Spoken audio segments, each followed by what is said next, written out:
Y bien, queridos amigos, yo quiero compartir con todos en este momento las afirmaciones que nos trae nuestro devocional, la palabra diaria para todo este mes de julio. Y les invito a repetir 2 veces junto conmigo. Iniciamos afirmando paz interna. La paz es mi centro, estoy tranquilo y sereno. La paz es mi centro, estoy tranquilo y sereno. La paz es mi centro, estoy tranquilo y sereno. Afirmamos guía.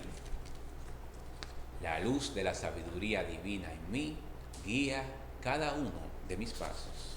La luz de la sabiduría divina en mí guía cada uno de mis pasos. La luz de la sabiduría divina en mí guía cada uno de mis pasos. Afirmamos sanación. Mi cuerpo es un canal de vida y energía. Mi cuerpo es un canal de vida y energía. Mi cuerpo es un canal de vida y energía. Afirmamos prosperidad. Recibo bendiciones de abundancia divina. Yo soy próspero. Recibo bendiciones de abundancia divina. Yo soy próspero. Recibo bendiciones de abundancia divina. Yo soy próspero. Y afirmamos paz mundial. Bendigo al mundo con pensamientos de unidad y armonía. Bendigo al mundo con pensamientos de unidad y armonía. Bendigo al mundo con pensamientos de unidad y armonía. Y la palabra diaria para hoy, domingo 25 de julio del año 2021, nos trae en su recuadro sendero. Y la afirmación nos dice: el sendero de mi vida comienza y termina en el corazón de Dios. El sendero de mi vida comienza y termina en el corazón de Dios. El El sendero sendero de mi vida comienza y termina en el corazón de Dios. Siento emoción al comenzar un viaje. Cuando pienso en los acontecimientos, los paisajes y la gente fascinante que encontraré. Aun si me siento anheloso por llegar a mi destino, me mantengo alerta, abierto al gozo y al aprendizaje que esperan ser descubiertos a lo largo del camino. Mi fe me dice que mi sendero espiritual comenzó en el corazón de Dios, mucho antes de mi nacimiento. Al crecer, tal vez solo busqué fuera de mí, anhelando que mis acciones humanas se convirtieran en logros. Hoy acudo a mi interior, al hogar espiritual que realmente nunca abandoné. Estoy aprendiendo que aún el día más rutinario puede convertirse en una oportunidad para descubrir que el corazón de Dios late por doquier. Y esta palabra diaria está inspirada en la cita de Salmos 121, versículo 8, que dice así: y se hace la luz. El Señor te protege en todos tus caminos, ahora y siempre, y se hizo la luz.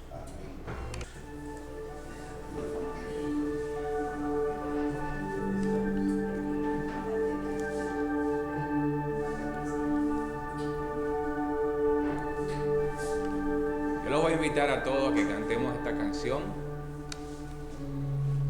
Está ahí en pantalla. Que vayan preparándose.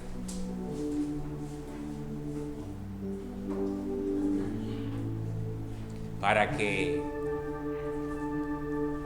entremos en nuestro momento de meditación.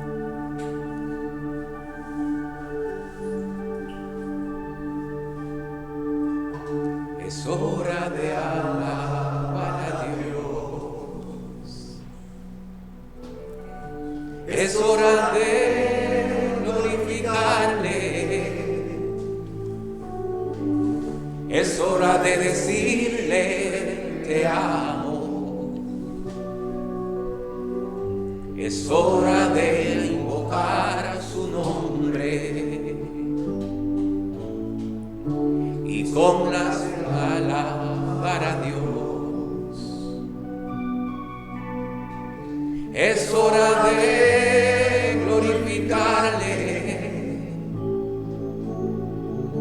Es hora de decirle te amo. Es hora de invocar su nombre. Y con las manos levantadas te adoramos y te bendecimos. Y todos juntos te amamos e invocamos tu glorioso nombre. Es hora de alabar a Dios. Es hora de glorificarle. Es hora de decirle te amo. Es hora de invocar su nombre. Y con las manos levantadas te adoramos y te bendecimos. Hoy todos juntos te amamos e invocamos tu glorioso nombre. Es hora de alabar a Dios. Es hora de glorificarle. Es hora de decirle te amo. Es hora de invocar su nombre. Y ahí mismo donde estás, yo te invito a que cierres tus ojos por un momento. Que adoptes una posición cómoda con tus pies firmes en el suelo que pisas y tu espalda recta. Con tus manos en el regazo, en disposición de recibir. Reconozcas que aquí, ahora, la presencia de Dios se manifiesta y se reconoce en cada una de nuestras vidas y nuestros asuntos.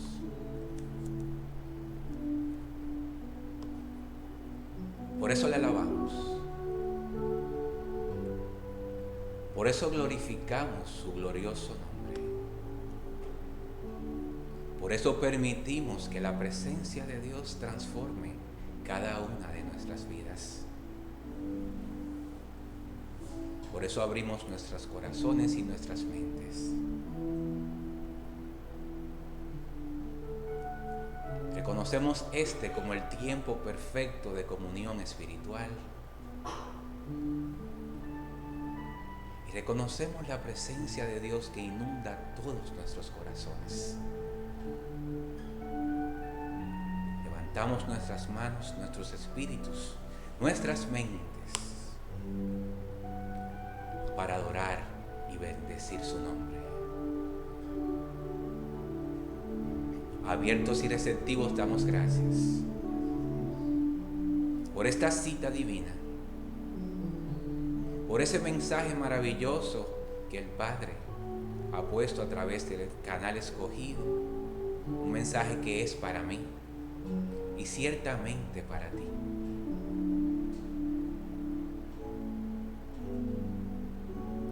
Reconocemos la presencia maravillosa y damos gracias.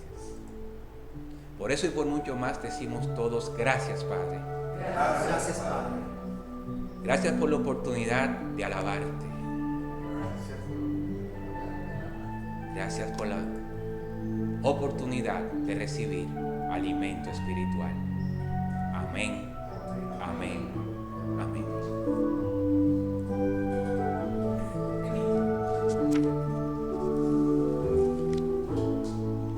Y con las manos levantadas te adoramos y te bendecimos. Hoy todos juntos te amamos e invocamos su glorioso nombre.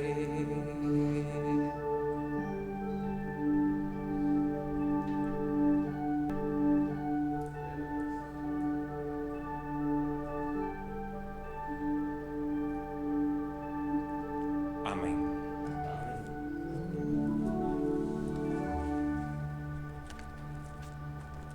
Bien, amigos, y regresando a este maravilloso aquí ahora, yo los dejo con nuestro servicio principal del día de hoy, a cargo del reverendo Cornelio Durón, con el tema que se titula Padres en la Biblia, ejemplos de sabiduría. Yo voy a pedir un aplauso. Buenos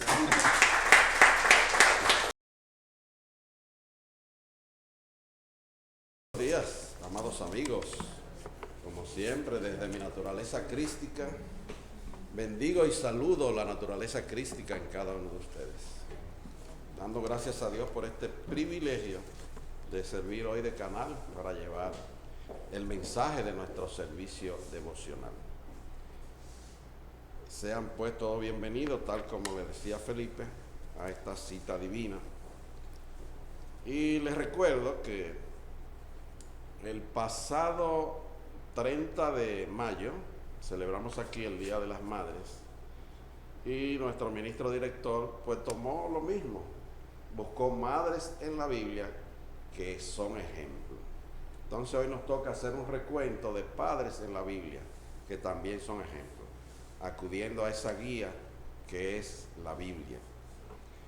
Y como siempre digo, difícilmente diga yo algo nuevo, pero yo estoy seguro que en el estado de conciencia que cada uno de nosotros estamos, pues algo quedará aquí que servirá de bendición para cada uno de nosotros. Algún detalle que voy a compartir aquí, pues finalmente servirá para nuestro crecimiento. Y de verdad que esto lo declaro con poderosa fe en el nombre de Jesús. Y acudimos siempre a la Biblia como cristianos, sabiendo que ella es la fuente, que ella es una guía. Yo mismo soy un enamorado de la Biblia, siempre lo declaro. Y sé que la Biblia sirve como un navegador que nos está fijando un rumbo para llegar a esa meta que es declararnos como pudo declarar y demostrar el Maestro Jesucristo, su unidad completa con Dios. Entonces, para documentar este mensaje, apoyado lógicamente en la Biblia, y estos padres que representan una fuente inagotable de sabiduría, recordamos que la Biblia tiene una gran riqueza y que nosotros aquí en nuestro movimiento la definimos como trinitaria, esa riqueza. Como hay Padre, Hijo y Espíritu Santo, asimismo la Biblia tiene un cuerpo como libro histórico. Para el alma es una maestra de moral y en cuanto a lo espiritual es una instructora de los misterios del ser. En el mes de julio, tal como decía Felipe en su introducción, estamos celebrando la libertad, son los temas que hemos acogido.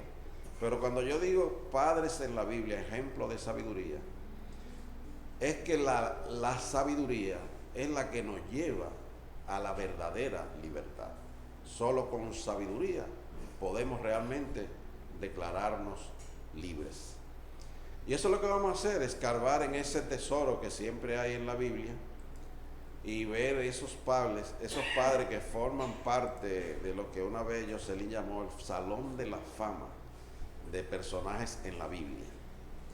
Y vamos a permitir que los padres que yo escogí, con su ejemplo, nosotros podamos ver esa sabiduría que ellos enseñan y cómo nosotros podemos aplicarla. Recordando que el término padre es amplio no se refiere nada más a padres biológicos, sino a padres que no son biológicos. Y vamos a ver esa división que yo he podido hacer. Pero además los padres son tutores, son mentores, son consejeros. O sea, todas esas personas hacen la función de padre.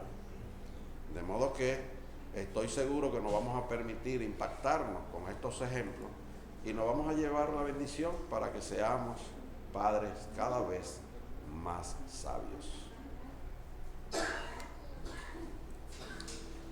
Algo importante a recordar es que no hay escuela para padres. Nadie va a ningún sitio a aprender a ser padre. Solo con la sabiduría divina es que podemos ejercer ese lindo y delicado oficio. Con la sabiduría, no hay escuela. Tenemos que irnos y buscar esa sabiduría divina en lo interno que representa a nuestro Cristo para poder exitosamente en esta experiencia de vida ser padres. Para que esto se entienda, tenemos siempre que recurrir que el rol de padre, de mentor, de guía o de presencia, de apoyo a alguien como figura paterna, necesariamente tenemos que involucrar el amor.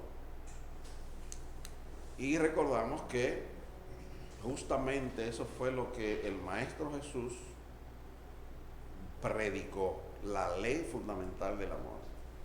Pero si nos vamos a la ley mosaica, que es la de los 10 mandamientos, recordamos siempre que esos primeros 4 mandamientos nos hablan de la relación nuestra con nuestro Padre, Madre Dios. Y los otros 6 nos hablan de la relación con nuestro prójimo. Pero ellas siempre van a hablar de amor, como el Maestro Jesús dijo. Son 2 mandamientos. Ama al Señor sobre todas las cosas y después ama a tu prójimo como a ti mismo.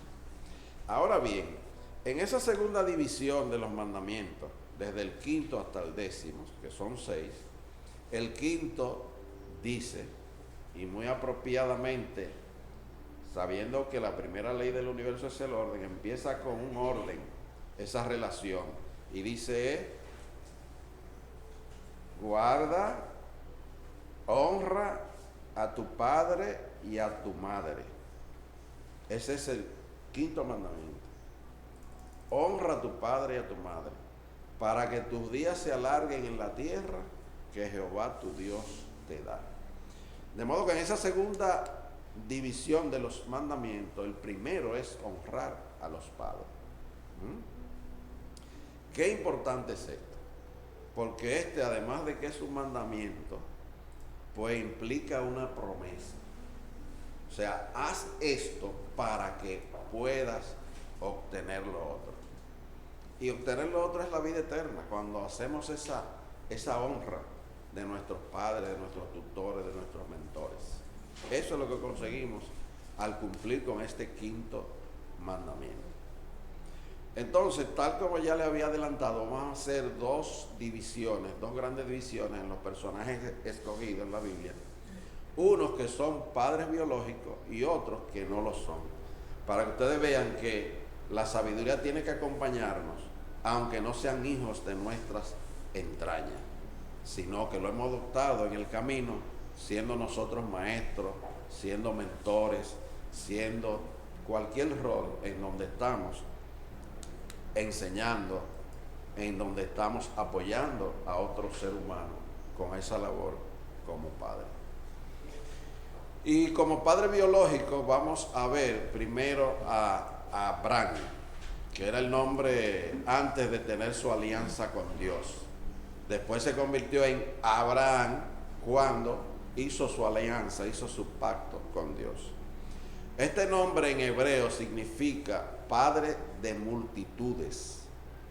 De él nacieron las 3 grandes religiones del mundo, que es el judaísmo, el cristianismo y el islamismo. Y vamos a ver nuestra primera cita bíblica que sirve de apoyo para nuestro mensaje. y está en el libro de Génesis, capítulo 22, versos del 9 al 12. Y leo: hágase la luz.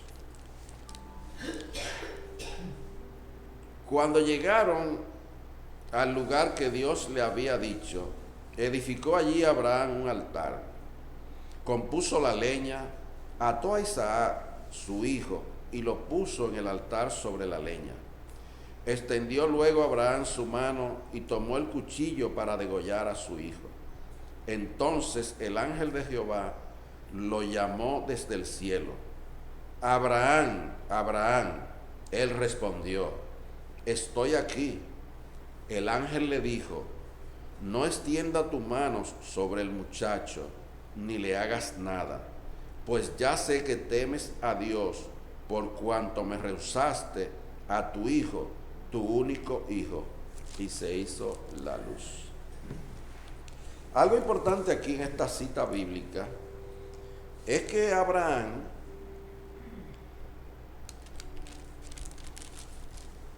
cuando se le ordena sacrificar al hijo, él está dando cumplimiento al mandato que escuchó de Jehová. A él se le llama el padre de la fe.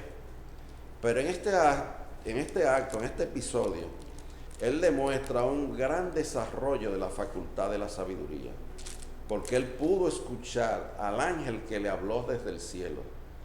El ángel es esa luz, la inteligencia divina, la intuición y la comprensión. O sea que aparte de ser el padre de la fe por el acto que estaba haciendo, pero él usó la comprensión, estuvo abierto a escuchar esa luz que venía de esa idea que se llama ángel.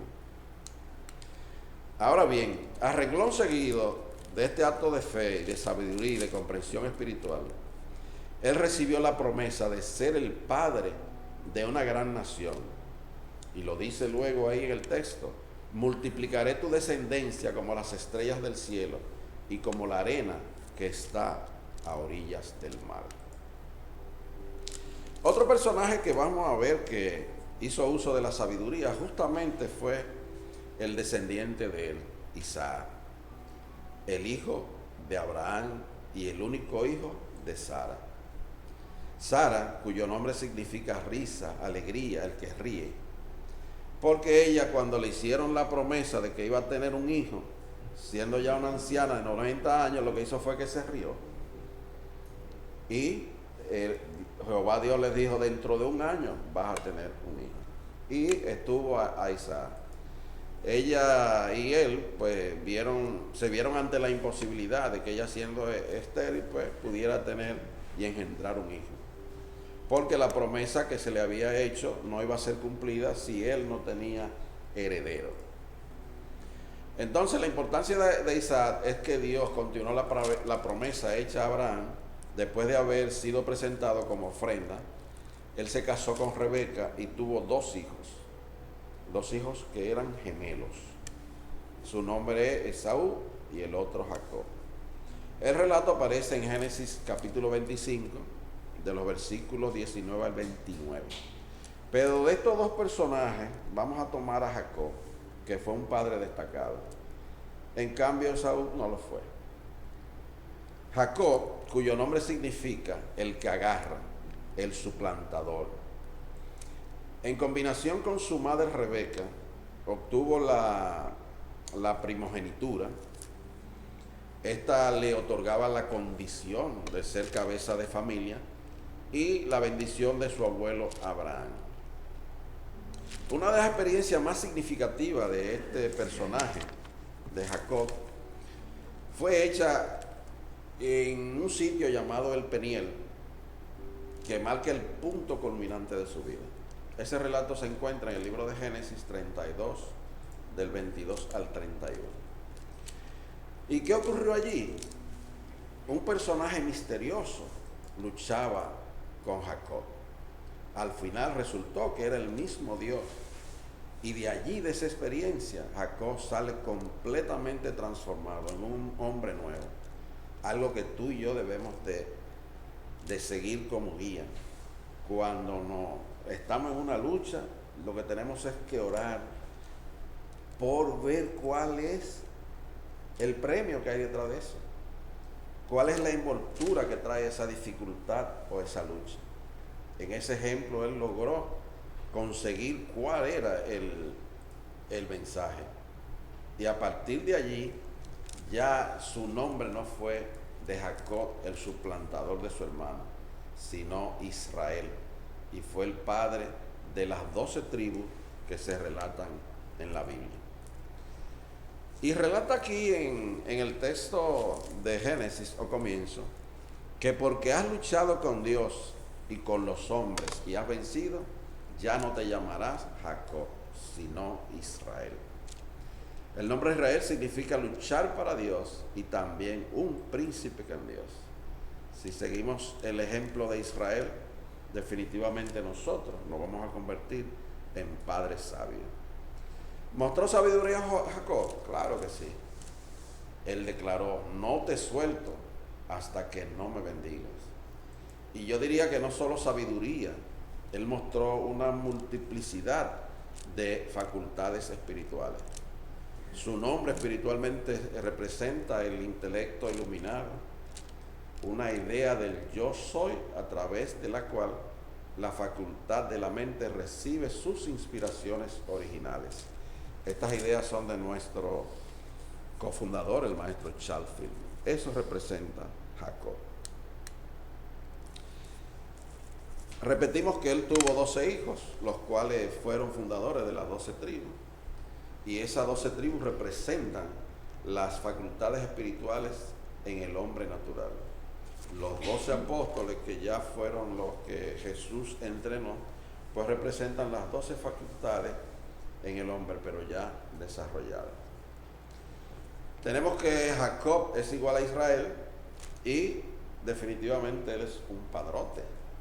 Él es un príncipe con Dios, tal como lo revela su nombre. Otro personaje que quiero compartir con ustedes y que a través de la preparación de mi mensaje pude encontrar, está en el libro de Job. Y el personaje pues se llama a sí mismo. La Biblia tiene unas divisiones y hay unos libros que se llaman sapiensales y poéticos. Y justamente esa división de la Biblia empieza con el libro de Job. Sigue con los salmos, sirve con los proverbios, Eclesiastés, etc. Y no es casualidad que hayan colocado como primer libro de sabiduría a Job. La Biblia, y muchos lo saben, no está escrita de manera cronológica. Se entiende que el libro más antiguo de la Biblia es Job, que fue escrito 5,000 años antes de Cristo. Entonces, le voy a leer una cita que hay en el libro de Job, en el capítulo 1, justamente donde empieza. Los versículos 1 y 2 y el 5. Hágase la luz. Había en el país de Uz un hombre llamado Job. Era un hombre perfecto y recto, temeroso de Dios y apartado del mal. Le habían nacido 7 hijos y 3 hijas. Fíjense que aquí dice que era un hombre temeroso de Dios. Y yo les recuerdo a ustedes que el temor a Dios es el principio de la sabiduría. O sea, el temor a Dios no es temerle, tenerle miedo, no, es eso. Es que el temor a Jehová, los insensatos lo desprecian porque desprecian la sabiduría y la enseñanza. Si encontramos en el libro de Proverbios, vamos a ver que justamente describe el sabio Salomón lo que es el temor. Proverbios 1:7.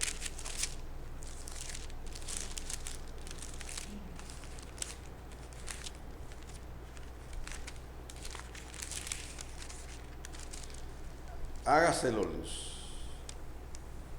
El principio de la sabiduría es el temor de Jehová. Los insensatos desprecian la sabiduría y la enseñanza. Y se hizo la luz. Ahora bien, cuando describe aquí que este hombre vivía en un país llamado Uz, realmente el interés del que narra esta historia de ese libro antiguo de Job, no estaba situando a ese lugar en ningún sitio como en Israel antiguo, en Palestina, sino que quiere poner de relieve las cualidades de Job, o sea, como algo universal, no algo en particular del pueblo de Israel. Por eso este libro tiene tanta trascendencia. También habla, al describir aquí el inicio del libro, de que él era un hombre que tenía 7 hijos y 3 hijas. Siempre los números están comunicando ideas. No tenía 11 hijos ni 13, no, 7 y 3. Lo cual está indicando el comportamiento perfecto de este hombre y la sabiduría que él tenía. Este libro está catalogado como una obra cumbre de la literatura universal, con gran profundidad de pensamiento y con la belleza de un lenguaje poético, sonoro, lleno de paralelismo y de imágenes. De verdad que es muy grato leer este libro. El libro te pone en contacto con temas como la sabiduría, el poder de Dios, el gobierno universal. Job defiende su integridad espiritual. Job defiende su causa delante de Dios. Él proclama la soberanía de Dios. Y de hecho el capítulo 28, que lo invito a que lo lean cuando gusten, es el himno a la sabiduría, el 28 completo. Nosotros que a veces nos dicen prosperólogos, o si no hay un nuevo término que es evangelista de la prosperidad, el evangelio de la prosperidad, como discutíamos ayer en el programa de radio, pues sacamos fácilmente debajo de la manga un verso que aparece aquí justamente en el libro de Job, y es el capítulo 20, el versículo 21. Es un clásico para dar clases de prosperidad y para sostener conceptos de prosperidad. Y dice así: vuelve ahora en amistad con Dios y tendrás paz, y la prosperidad vendrá a ti. Eso se encuentra en este libro de Job. Y vamos a pasar dentro del mismo Antiguo Testamento y siguiendo con estos personajes que fueron padres biológicos, con Salomón. Cuando hablamos de Salomón, este nombre es equivalente a sabiduría, indudablemente. De hecho, a él le anteceden el calificativo y dicen el sabio Salomón. Este hombre también mostró gran sabiduría y podemos ver la experiencia de él cuando al inicio de su reinado, siendo muy joven, él tiene un encuentro con Dios. Y justamente lo que él pide es sabiduría. Y lo encontramos en el primer libro de Reyes, capítulo 3, versículo 9. Hágase la luz. Concede pues a tu siervo un corazón que entienda para juzgar a tu pueblo y discernir entre lo bueno y lo malo. Pues ¿quién podrá gobernar a este pueblo tuyo tan grande? Y se hizo la luz. Todos conocen esta historia porque él, cuando pidió eso, Dios como que se cogió con él y lo que hizo fue rico. O sea que aparte de discernimiento y sabiduría, pues le dio riquezas. Salomón tuvo un número indeterminado de hijos. Fue un padre prolífico, se pudiera decir un semental. Pero a pesar de eso, él fue sabio, un ejemplo de sabiduría. Él también sirvió a la ley divina. Relata en estos libros de Reyes que él hacía sacrificios solamente en lugares altos. Él prefirió la sabiduría entre todos los dones espirituales y por eso pues, pudo tener también las riquezas. Él juzgó a su pueblo con rectitud, apelando al sentimiento interno. Era un hombre de buen corazón. Recordamos el evento de aquellas dos mujeres prostitutas, las cuales rameras, las cuales discutían por un hijo. Y él, de manera sabia, dijo, vamos a partirlo por la mitad. Pero la que era la verdadera madre, con sentimiento, dijo, no, vamos a dejárselo a la otra. Él expresó sabiduría, prudencia y anchura de corazón. Luego de esta división de padres biológicos que representan sabiduría a través de la Biblia, vamos a ver padres que no tuvieron hijos biológicos, pero que dieron también lecciones de sabiduría. Y un libro poco conocido, que no veo casi ningún predicador a veces referirse a él para apoyarse a un mensaje, es el libro de Esther. Este libro tiene una importancia trascendental para el pueblo hebreo, porque esta muchacha, una joven judía, logró convertirse en reina del imperio persa. Y todo esto ocurrió, y se les recuerda, porque ella logró que el pueblo hebreo no fuera exterminado. Y justamente van a saber que el pueblo hebreo celebra una fiesta que se llama Purim, que es el plural de Pur, que quiere decir suerte en hebreo. Y se celebra los días 14 y 15 del mes de Adar. Eso es entre febrero y marzo. Por eso es recordar a esta muchacha. Este es un libro también que le invito a que lo lean para que vean cómo se desarrollan estos eventos. Y tiene la característica este libro que no menciona la palabra Dios en ningún momento en sus 8 capítulos. O sea, de manera explícita no dice Dios.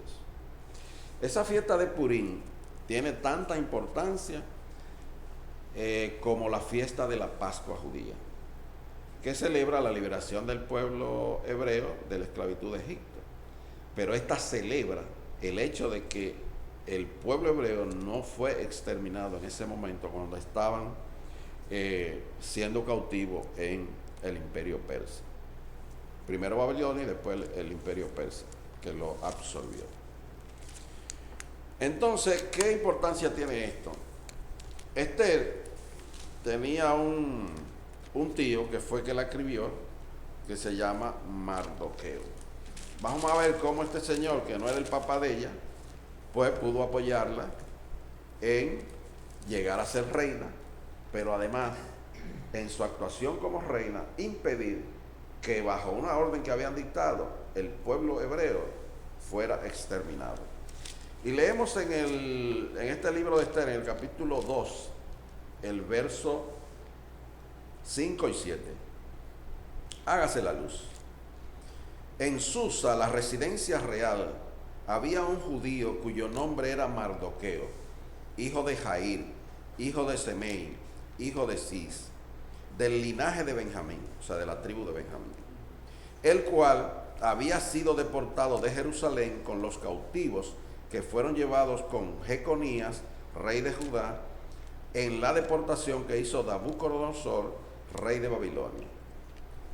Había criado a Hadasa, es decir, a Esther, hija de su tío, porque era huérfana. La joven era de hermosa figura y de buen parecer. Cuando su padre y su madre murieron, Mardoqueo la adoptó como hija suya y se hizo la luz. Si después ven la historia, la muchacha, el rey, agarró y votó a su esposa y después buscó que le buscaran unas candidatas ahí.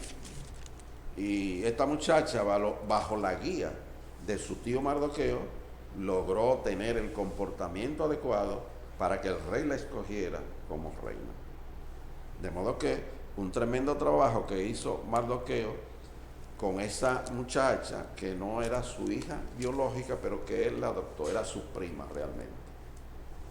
Y más adelante en el versículo 20 encontramos que Esther, según le había mandado Mardoqueo, no había declarado su nación ni su pueblo, porque Esther hacía lo que Mardoqueo, como él la educaba. De modo que ella, siguiendo los lineamientos de él, pudo obtener eso, que su pueblo fuera liberado, fuera impedido de ser exterminado.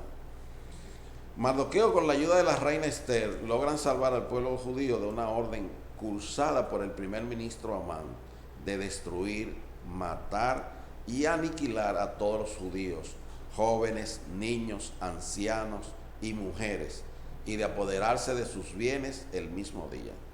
Eso lo encontramos en el capítulo 3, versículo 13. Indudablemente que Mardoqueo hace una maravillosa labor de padre, no biológico, sino como un tutor y como un mentor de su prima. Y con el uso de la sabiduría divina, él llega a ser a Esther reina y a liberar el pueblo de la expansión. Este es un ejemplo de un padre no biológico que es sabio. Otro ejemplo de padre no biológico lo encontramos ya en el Nuevo Testamento, y es el amado Saulo. A veces se confunde la gente y cree que Saulo cambió de nombre, y no, Saulo era su nombre griego, y Pablo el nombre, al revés, Pablo el nombre griego y Saulo el nombre hebreo. Él no sufrió la transformación de nombre como ocurrió con Abraham, con Sara, con Jacob. Entonces, que se sepa, Pablo, ni en los libros, ni en documentos canónicos, ni en apócrifos se relata que él tuviese hijos. Ahora bien, él en sus escritos, él trata con mucha fraternidad y con mucha dulzura a sus asistentes. Por ejemplo, a Timoteo él le escribió 2 cartas, además de comisionarlo para otras. Pablo, como sabrán, escribió 13 cartas, y en ellas hace referencia de consejos a los padres. Cartas que la envió él y que hoy forman parte de lo que es la Biblia.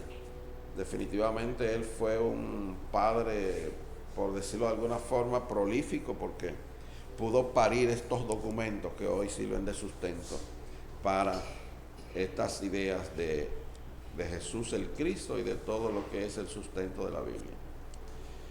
Entre los sabios consejos que da Pablo a los padres, lo encontramos por ejemplo en la carta que dirigió a los Efesios, en el capítulo 6, versículo 4. Hágase la luz. Y vosotros, padres, no provoquéis a ira a vuestros hijos, sino criadlos en disciplina y amonestación del Señor. También cuando le escribió a los Colosenses, relata aquí en el 3:21, padres, no exasperéis a vuestros hijos para que no se desalienten. Pablo indudablemente representa la palabra de verdad espiritualmente, y yo estoy seguro que expresó mucha sabiduría, porque para poder escribir 1/3 de lo que es el Nuevo Testamento, que representan sus documentos, hay que tener mucha sapiencia. Y también usó la sabiduría en su labor titánica de propagar el Evangelio en toda Europa, llegando hasta España, que se supone que al llegar a España pues hizo conexión con nosotros aquí en las Américas luego, cuando el descubrimiento.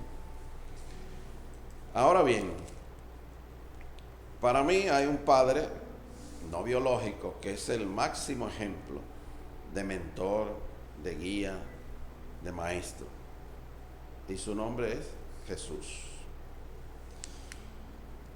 Jesús trataba a sus discípulos como si fueran hijos. Jesús, pues, aunque no tuvo hijos biológicos, pues fue un padre, mentor y guía no únicamente de sus discípulos, esos 12, sino muchos más. Jesús le dijo una vez: y cualquiera que dé un vaso de agua fría a uno de estos pequeños, por cuanto es discípulo de Cristo, os digo que no perderá su recompensa. un vaso de agua fría, no había nevera cuando eso, pero las tinajas refrescan bien el agua, ¿verdad? De modo que él apreciaba mucho, y oye, ¿cómo lo llamaba? Estos pequeños, gente que eran adultos, pecadores y cosas, pero se ve el amor con que los trataba como realmente si fueran hijos. Jesús, aparte del Padre Nuestro, que es la oración modelo, Él nos legó la oración de intersección, que es un modelo de oración de padres, rogando, orando por sus hijos. Esta oración de intersección la encontramos en el capítulo 17 del Evangelio de Juan. Es el único capítulo en la Biblia que es una oración completa. No es una narración ni es nada, es una oración completa. Y se fundamenta esencialmente en rogar por los hijos. Él ve a los discípulos como si fueran sus hijos. Y extraigo un pequeño segmento de esa oración de intersección del capítulo 17 de Juan. Y me centro en los versículos del 9 al 11. Hágase la luz. Yo ruego por ellos, no ruego por el mundo, sino por los que me diste, porque tuyos son, y todo lo mío es tuyo, y lo tuyo es mío. Y he sido glorificado en ellos. Ya no estoy en el mundo, pero estos están en el mundo, y yo voy a ti. Padre Santo, a los que me has dado, guárdalos en tu nombre, para que sean uno, así como nosotros. Y se hizo la luz. Qué deseo amoroso de Jesús, de que eso que le habían entregado para que Él los educara espiritualmente, no se perdieran, sino que pudieran encontrar también el camino para hacerse uno con Dios, como ya Él era uno con Dios. De modo que hermosa oración de intersección que hace el Maestro Jesús aquí y que únicamente aparece en el Evangelio espiritual, el Evangelio metafísico, que es el de Juan. Ahora bien, siendo la parábola uno de los métodos favoritos de enseñanza de Jesús, encontramos únicamente en el Evangelio de Lucas la parábola del hijo pródigo, la cual de paso le invito a que vean o escuchen la canción de Felipe acerca de esta parábola, un trabajo lindísimo que pudimos escuchar ayer en nuestro programa de radio. Y es que esta parábola es tan rica en enseñanzas que hay múltiples aristas, múltiples enfoques a través del cual tú descubres enseñanza para ti en esta parábola. Desde prosperidad, desde perdón, desde el ejemplo de lo que es un padre, desde lo que es la unificación con Dios. De modo que esta parábola es riquísima. Y en ella podemos encontrar algunos aspectos que yo voy a resaltar a continuación. Pero le digo pequeños porque la parábola es sumamente amplia. Por ejemplo, este padre que enfoca la parábola de Lucas, la parábola del hijo pródigo, él tenía presencia, vivía con sus hijos, estaba presente. A los niños les encanta que sus padres, desde que están en el vientre, pues puedan escuchar su voz, lo lleven a la iglesia, a los servicios, después ellos siguen esos caminos. El padre era un padre responsable, él cumplía con sus deberes. Él tenía autoridad también, él era el jefe del hogar. El padre tiene el rol aquí de madre también, ese padre de la parábola, que es otra jefa del hogar, pero a veces, como ocurre aquí con muchas madres, que tienen que hacer las dos funciones. Y él mantenía autoridad frente a sus hijos. Otro asunto a resaltar es el respeto. Y está ahí. Nosotros también debemos respetar a nuestros hijos, pues ellos tienen su propia personalidad y sus gustos. Fíjense que él respetó el deseo del hijo que quería irse y que le dieran lo suyo. Aplicó ese aspecto ahí. Libertad también, respetó el libre albedrío de que su hijo decidiera irse. Tenemos que permitir que los hijos usen su libertad, que vivan su experiencia, que aprendan. Lógicamente debemos de hacer hincapié en que la libertad no es libertinaje, porque el libertinaje es un mal uso de la libertad. Él era ejemplo. Hay que educar a los hijos con valores, respeto a las personas, cómo tratarlas, como él trataba a sus siervos. En el relato ustedes ven que los siervos él lo trataba. Fíjense que su hijo estaba en una finca bregando con cerdos y dijo, bueno, yo mejor prefiero ir para mi papá, aunque sea trabajar con los cerdos, porque él lo trata bien. Y yo sé que él me va a tratar bien a mí, aunque yo fallé. Conexión. Tenemos que tener conexión con nuestros hijos. Él demostró que tenía esa conexión. Desde que vio el hijo de lejos, fue a alcanzarlo y se le tiró al cuello. Fue un padre que mostró misericordia y compasión. Perdón, indudablemente lo perdonó. Lo aceptó sin discriminación, sin resentimiento, sin reprocharlo. Restauración, él restauró su relación con su hijo, que se había roto. Le manda a poner vestido nuevo, le manda a poner calzado nuevo, hasta un anillo le regaló como símbolo. Paciencia, él tuvo paciencia con los dos hijos, porque el otro después vino a reclamar. Sin embargo, él no. Es un buen ejemplo de cómo nosotros podemos trabajar con la sabiduría a través de estos personajes que hemos tocado. Pero indudablemente que la clave de la obtención de esa sabiduría es poner a Dios primero. Porque como dije al principio, no hay escuela para padres. Solo Dios nos puede dar la sabiduría. En lo personal, yo tuve mi padre, el cual falleció hace un tiempo, y de verdad fue un gran ejemplo para mí. Y mi madre también hizo el rol de padre, porque mi padre estuvo ausente por alrededor de 11 años. Y de verdad que he tenido también tutores y mentores que han sido padres para mí y que han actuado y me han transmitido sabiduría. En la experiencia que yo tuve para prepararme como ministro, a lo largo de esa jornada yo tuve 2 mentores, que aunque son personas que tienen más o menos mi misma edad, pero los considero como padres, que fueron el reverendo Juan Tavío y el reverendo Genaro Aquino, porque me trataron con mucha dulzura, se involucraron en mi aprendizaje y me dedicaron tiempo, y de verdad que yo quiero honrarlos a ellos en este momento, a mis mentores del programa internacional ministerial. También alguien que está aquí presente, Roberto, que fue mi ministro base y ha sido también como si fuera un padre para mí. Sus sabias orientaciones, siempre a tiempo, con mucha delicadeza, con mucha sabiduría. Cornelio, suelta y deja ir.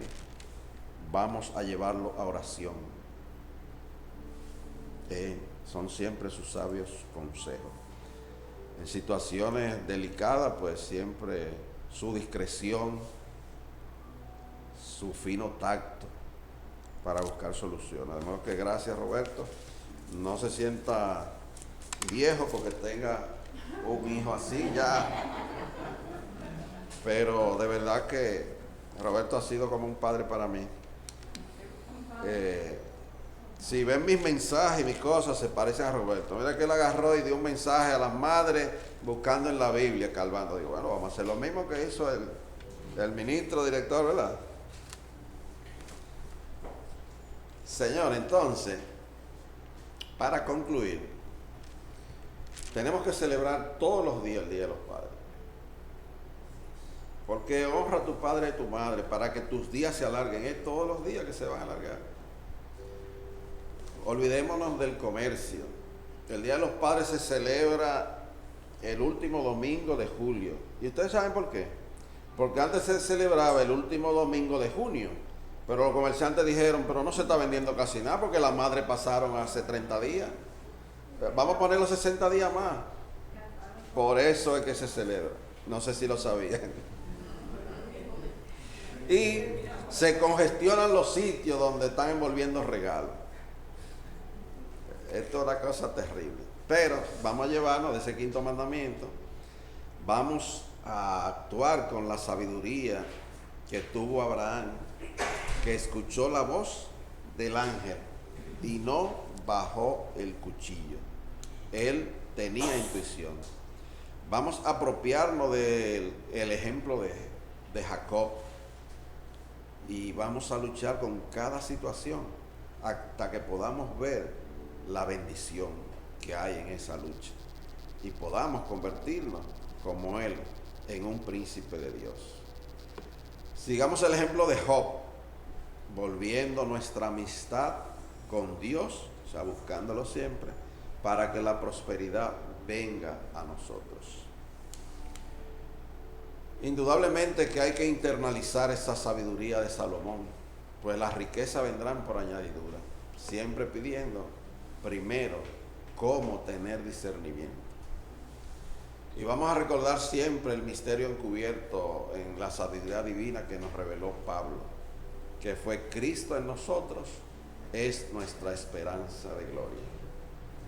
Y como no hay escuela para padres, la sabiduría vendrá cuando tú y yo declaremos que todo lo podemos en Cristo que nos fortalece. Dios nos bendice.